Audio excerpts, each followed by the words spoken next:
Nigeria and Libya, like, what's going on? Like, do you people want to fight, or what's your problem? What's happening? Can you believe that the Nigerian team had traveled to Libya for 2025 Africa Cup of Nations qualifier, but they didn't play? And I'm sure you're wondering why. Come on board, let me take you through this very intriguing story.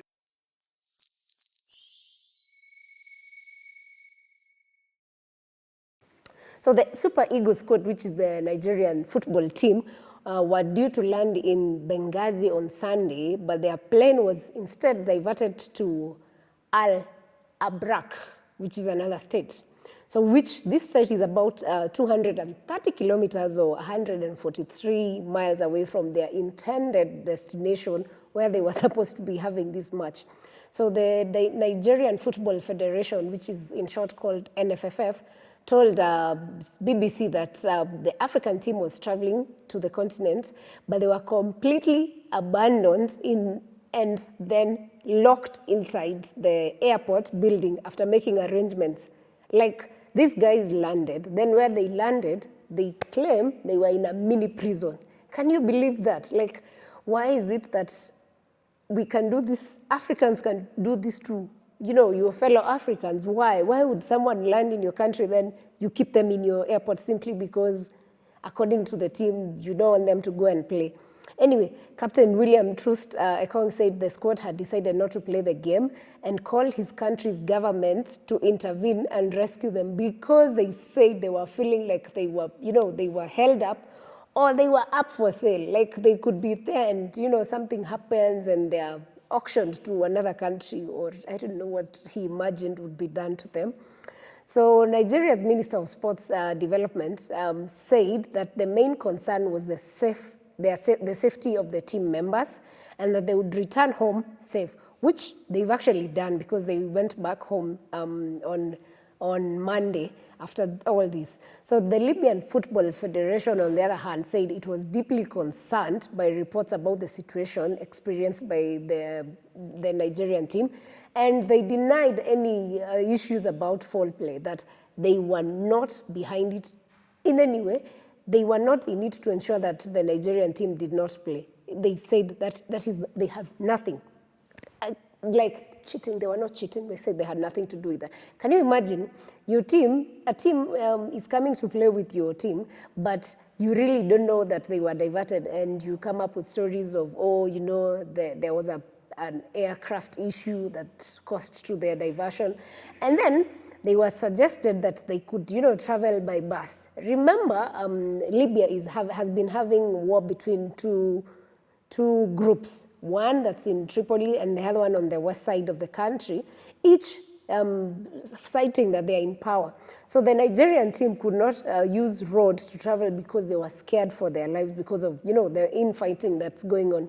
So Libya said that they have utmost respect for our Nigerian counterparts and want to reassure them the diversion of their flight was not intentional. You tell me, if you're a Nigerian player, would you believe that? You know, like such a scenario. The Confederation of African Football, on the other hand, was in contact with representatives from both nations, and they said that they were sorting the situation. And their statement added that a matter has been referred to disciplinary board for investigation, and action would be taken in its statutes and regulations that had been violated. So the team's captain, that is the Nigerian team's captain, posted an update on X that said the squad expected to depart from Libya on Monday afternoon, which they actually did. And by the time he was posting, he said that their plane was being fueled at that moment, which was around noon, and they would leave shortly. And he also said that they had lodged a formal complaint with CAF about the squad's treatment in Libya. So they said, you know, Nigeria, I love how Nigerians speak out without giving a care of what is happening. The NFFF media manager, which is the Nigeria Football Federation, said there was no reason given for the decision to divert their plane to Abraq, which is the state where they landed. And no Libyan official has come to give reasons or provide any clarification, and that Libya made no effort to help when the NFF tried to make alternative arrangement, that they were locked inside an airport, and it is like they were in a mini prison in an airport that is abandoned. I'm not laughing because it's funny, but it's still funny that, you know, we can have in Africa, on African soil, our very own brothers move to another country in African soil, but then they are landlocked in there. They could not leave. They could not, you know, like, and then, by the way, the seriousness was that they said the squad were left without food. That's where I saw it was serious. They said there was no food. The other interesting part, there was no Wi-Fi. And they had nowhere to sleep. They were sleeping on the airport benches when you see their photos. And the Super Eagles account on X posted pictures of players that were actually, you know, sleeping on the benches that are put at the airport. The captain announced the intention to boycott the match during a series of his postings on Monday morning. And together with the team, they said that we have decided we will not play this game. And we've experienced stuff before playing away in Africa, but this is disgraceful behavior. And in response, the Libyan Federation said that disruptions, you see how people respond to your problems. This is what the Libyan team said, that disruptions can occur from routine air traffic protocols, security checks, or other logistical challenges. And they said that they hoped that the misunderstanding can be resolved with understanding and goodwill. Do you think there's any goodwill in keeping players in an airport without food or even Wi-Fi or even a place to sleep? Like, they are a national team. You know, that's a representation of Nigeria as a country, but no, let's just keep them there, then say that we will have goodwill in sorting these problems. Are you, like, Libyans, are you serious? Like, come here, Libyans, are you for real? Like, is that goodwill for real? Like, I would want, in Kenya, we have a different goodwill. Our goodwill is not like that. We are better than that here. I don't know if that is what goodwill is for you. And yeah, so we hope that this will be sorted. Like, you know, like, I don't think players need to feel insecure when they go to any country. It's even worse for African players feeling insecure in an African country. Like, as Africa, at what point do we push for Pan-Africanism even in our games? Because that's not right. Why? And anyway, we're hoping there must be a serious adverse consequence to the LL. This was according to Senator Eno, said he held talks with CAF President Patrice Motsepe and SecGen Veron Mosengo, and that African football's governing body wanted the match to go on ahead, but there must be serious adverse consequences to the LFF for this unspeakable behavior. This cannot be through insisting that Nigeria still takes part in this match, given the obvious situation.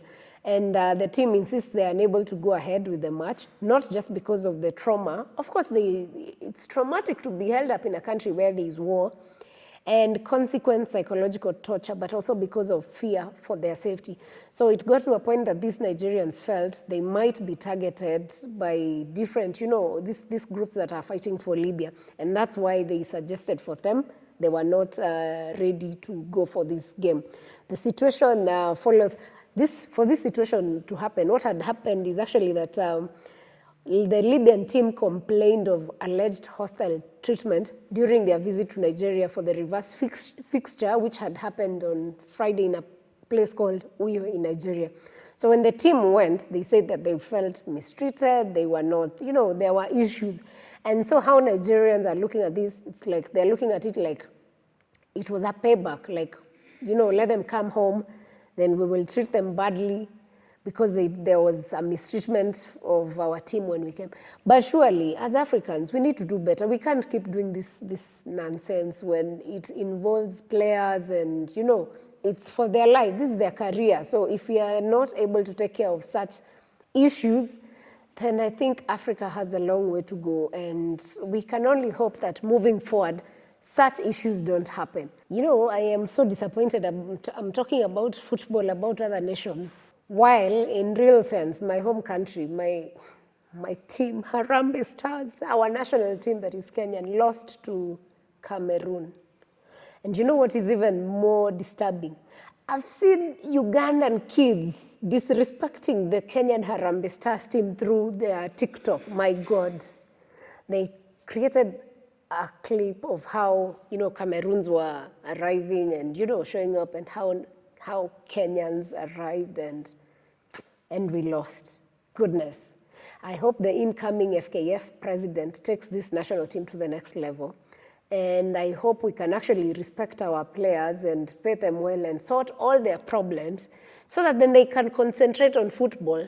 Then we can be maybe competing in the finals with Super Eagles or, other African top countries, It feels bad to have lost in our neighboring country to Cameroon. It doesn't feel nice at all. Anyway, so the Nigerian team refused to travel by road, and their statement said that we will not accept to travel anywhere by road here, even with security. It's not safe. And that's according to the captain. And we can only imagine what the hotel or food would be like given to us if we continued. And these guys became so insecure, they didn't want to take any chance. The statement that caught my eyes says, we respect ourselves and respect our opponents when they are our guests in Nigeria. Mistakes happen, but these things on purpose have nothing to do with international football. That was the end of the captain's statement. And I respect that he can come out strong to defend his nation. Yeah, that's the story of Nigeria, how Nigeria missed a match with the Libyan football team. And I hope such things, as Africans, we can do better and, stop having this small beef that is not beneficial to anyone.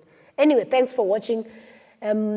Tell us in the comment section what you feel about this story actually, and how you feel or think that African football and sports, or even Africa as a nation, can build and work together through Pan-Africanism to become better.